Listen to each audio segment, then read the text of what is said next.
Afin de réaliser une chantilly classique au chocolat noir, commencez par faire fondre du chocolat. Le chocolat peut se fondre au bain-marie ou au micro-ondes et il est très important d'apporter une chaleur progressive modérée afin de ne pas agresser la fonte du chocolat et de ne pas se retrouver avec une masse pâteuse. Pour mes mots, l'eau est l'ennemi du chocolat. Il ne faudra donc surtout pas en mettre lors de la fonte. Le chocolat contient une bonne proportion de beurre de cacao, ce qui suffira pour obtenir la fluidité désirée.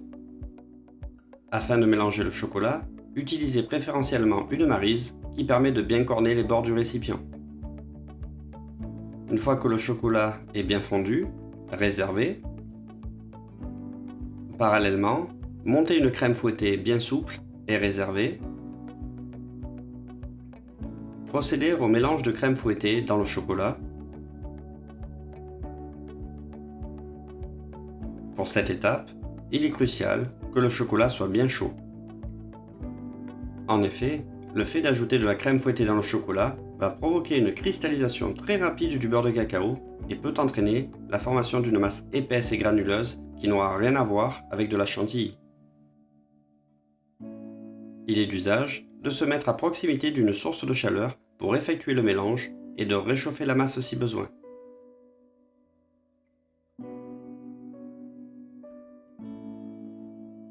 Une fois la première partie de crème incorporée, si la masse est souple et brillante, c'est que l'incorporation est réussie.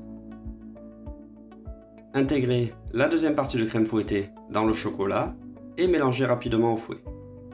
Veillez toutefois à ne pas trop mélanger pour ne pas transformer la crème en beurre. Une fois le mélange réalisé, utilisez sans attendre.